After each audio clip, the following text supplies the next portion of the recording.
Le circuit RC. Les condensateurs sont des composants très utilisés en électronique. Ils donnent la possibilité de stocker provisoirement de l'énergie électrique. Ils sont souvent associés en série à des résistances. On parle ainsi d'un dipôle RC.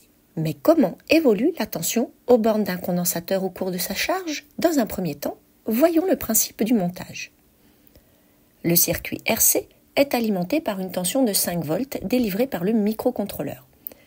Il se compose d'une résistance de 10 kΩ et d'un condensateur d'une capacité de 100 microfarad. Le condensateur se charge progressivement.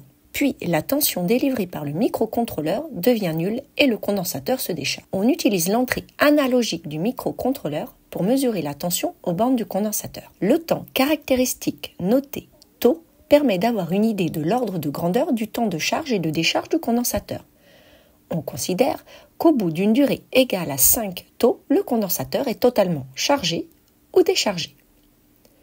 Voyons le protocole expérimental pour la charge d'un condensateur. Réaliser le circuit RC avec le microcontrôleur, alimenter le microcontrôleur via la prise USB et vérifier que le microcontrôleur est bien reconnu par l'ordinateur à l'aide de la notice d'utilisation. Ouvrir le programme chargecondensateur.ino, puis téléverser le programme et enfin ouvrir le moniteur série.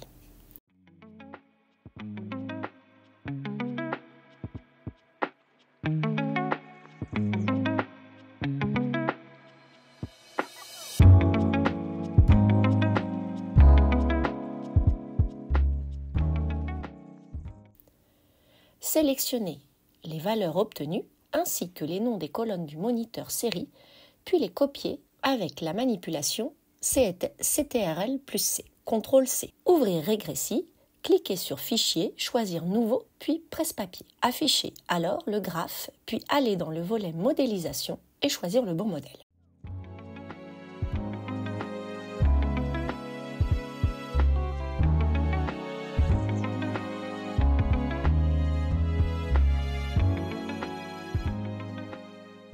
Pour déterminer graphiquement la valeur de tau, on peut utiliser plusieurs méthodes.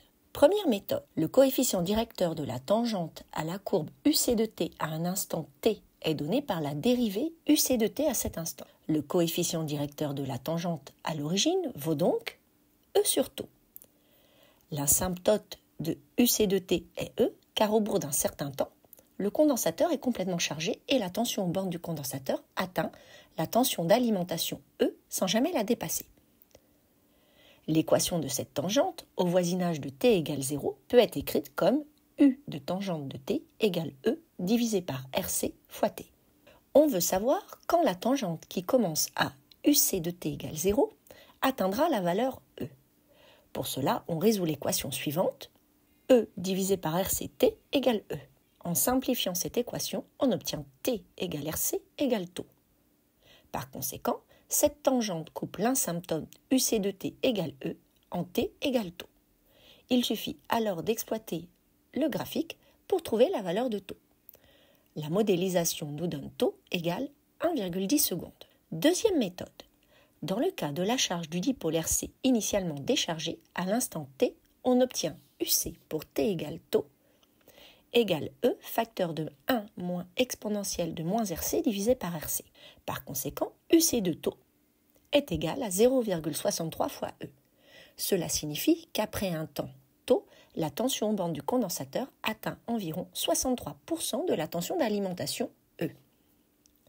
Sachant que UC de t égale tau égale 0,63 fois E, en faisant le calcul, on trouve 3,13 volts. On lit alors par lecture graphique que tau vaut 1,10 secondes. Enfin, on peut comparer les résultats obtenus à la valeur théorique. En effet, tau est égal à R fois C. Si on fait le calcul, on trouve 1 seconde. Ainsi, les valeurs expérimentales obtenues sont relativement proches de la valeur théorique. En conclusion, pour déterminer le temps caractéristique lors de la charge d'un condensateur dans un circuit RC, on peut utiliser plusieurs méthodes. La tangente à l'origine, la tension atteint 63% de sa valeur finale après un temps tau, ou alors la formule directe tau égale R fois C. Voilà, c'est fini.